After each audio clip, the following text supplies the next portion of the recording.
আসসালামু আলাইকুম। আমাদের চ্যানেলে আপনাকে স্বাগতম। এবার শুনবেন ছাগল জীবিত হওয়ার ঘটনা। আসহাবের যুদ্ধে হযরত জাবের রাদিয়াল্লাহু তাআলা আনহু হুজুর সাল্লাল্লাহু আলাইহি সাল্লামকে দাওয়াত করলেন এবং একটি ছাগল জবেহ করলেন।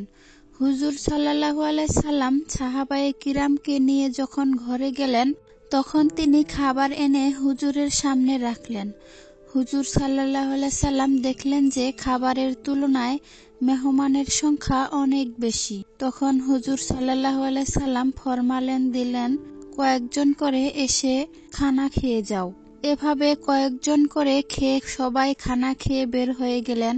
হযরত জাবের রাদিয়াল্লাহু তাআলা আনহু বললেন, হুজুর আগ থেকে বলে দিয়েছিলেন যে কেউ যেন মাংসের হাড্ডি না ভাঙে এবং এদিক সেদিক ফেলেও না দেয়, সবগুলো যেন এক জায়গায় রাখে।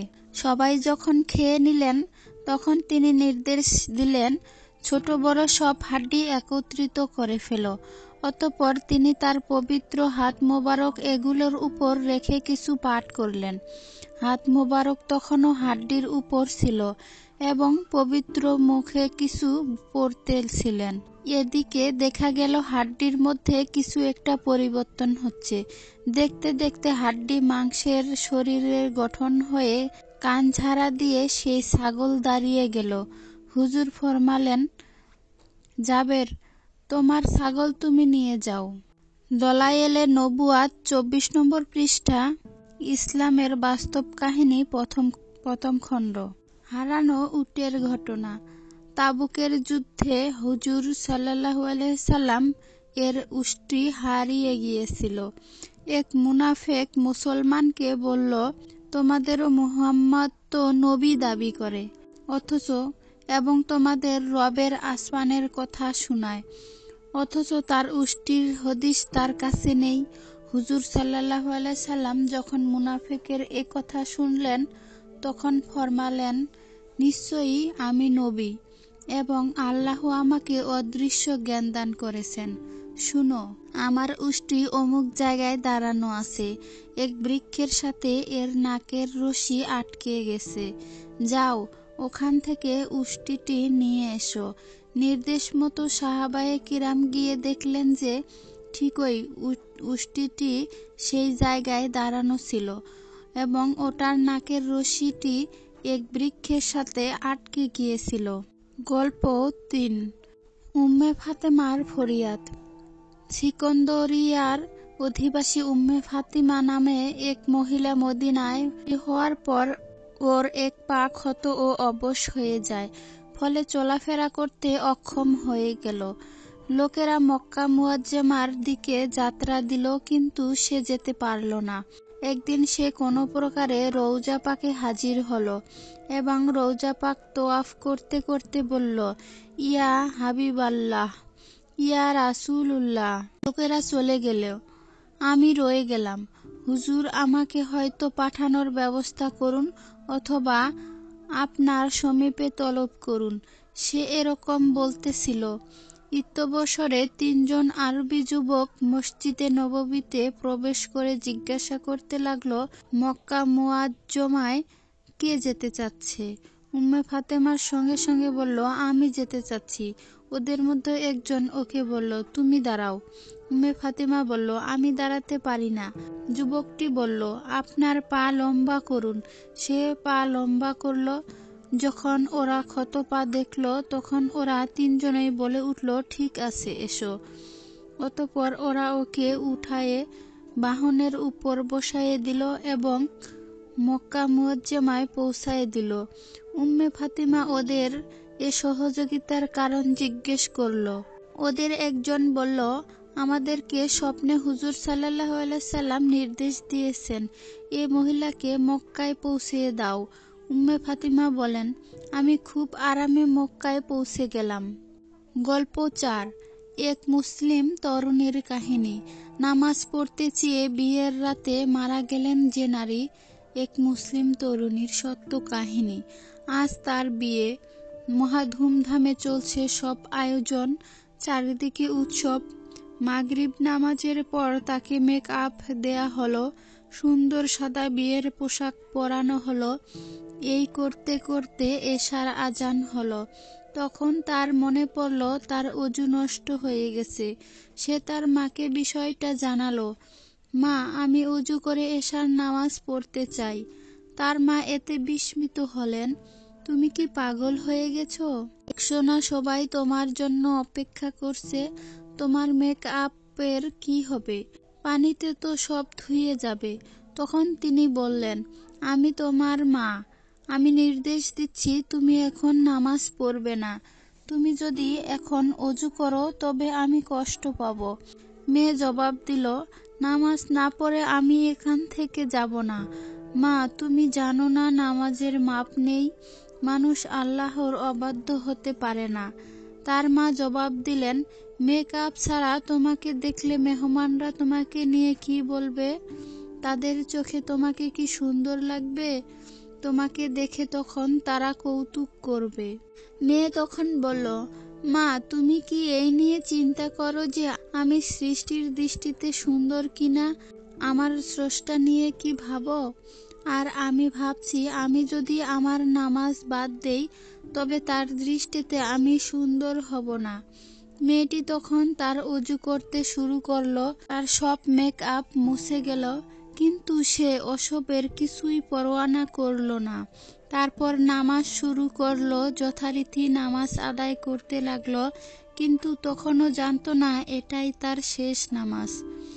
হ্যাঁ, সে যখন সিজদায় গেল তখনই তার রূহ বের হয়ে গেল। নামাজ পড়তে দৃঢ়প্রতিজ্ঞ এক মুসলিম নারী তার প্রভুর কাছে চলে গেলেন তার সামনের সিজদায় থেকে। তিনি নামাজকেই সবচেয়ে বেশি গুরুত্ব দিতেন। মেয়েটি চেয়েছিলেন তার রবের কাছাকাছি হতে, আর নামাজেই রবের সবচেয়ে কাছাকাছি যাওয়া যায়। কে তার চেহারা নিয়ে, সাজগোজ নিয়ে কি বলল সে তার পরোয়া করত না। তার ভাবনা জুড়ে ছিল আল্লাহ তার সম্পর্কে কি ভাবছে। সব মুসলমানের চিন্তা এমনই হওয়া উচিত, নয় কি? এই সত্য কাহিনীটি বলেছেন শেখ আব্দুল মহসিন আল আহমদ। ঘটনাটি ঘটেছে সৌদি আরবের রাজধানী আভায়। তবে তিনি তার পরিবারের পরিচয় গোপন করেননি। প্রকাশ করেননি। গল্প 5। এক বুদ্ধিমতী বৃদ্ধা। এক মাওলানা এক বৃদ্ধাকে সরকায় সুতা কাটতে দেখে বললেন, বুড়ি, সারা জীবন কি সরকা ঘুরাতে হবে, নাকি খোদাকেও জানার জন্য কিছু করবে? বৃদ্ধা উত্তর দিল, বেটা, এ সরকার মধ্যে আমি খোদাকে জানতে পেরেছি। মাওলানা সাহেব বললেন, কি আশ্চর্য!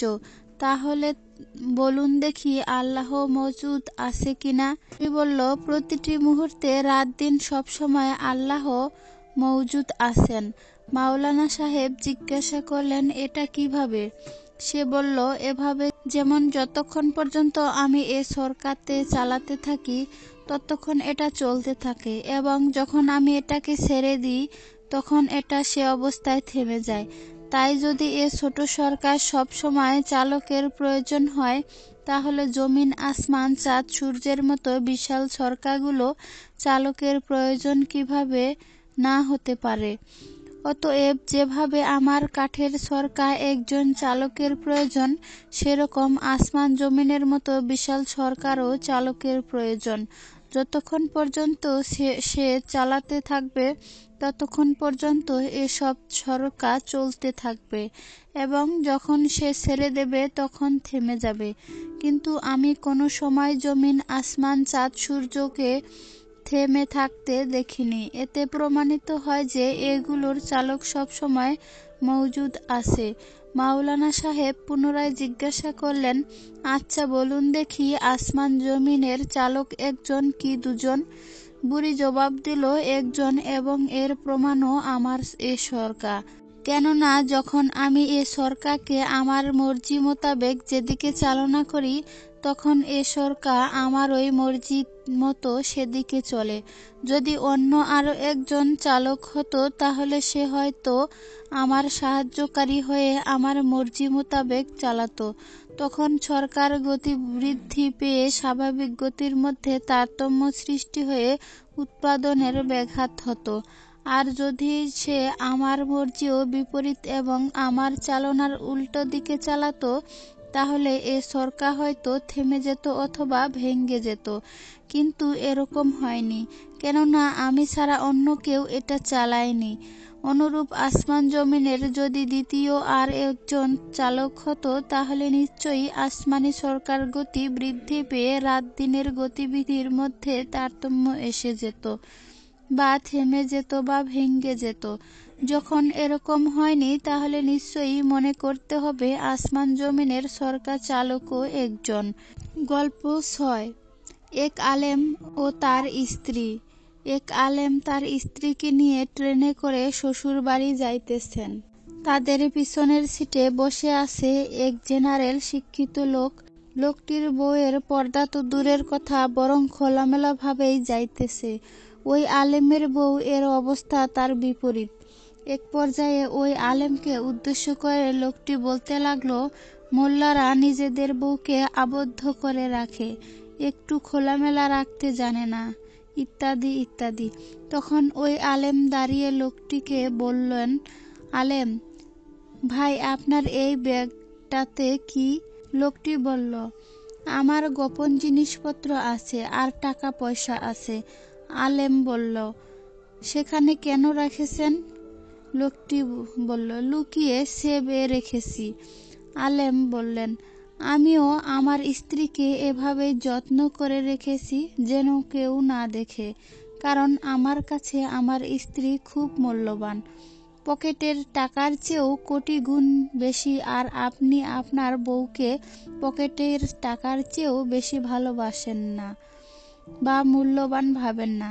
তাই আপনার টাকা পয়সা অতি যত্ন ও গোপনে রেখেছেন, নিজের বউটাকে জনসম্মুখে খোলামেলা রেখেছেন। আমরা আমাদের বউকে খুব ভালোবাসি বলেই অন্যের কুদৃষ্টি থেকে তাদের সেবে রাখি।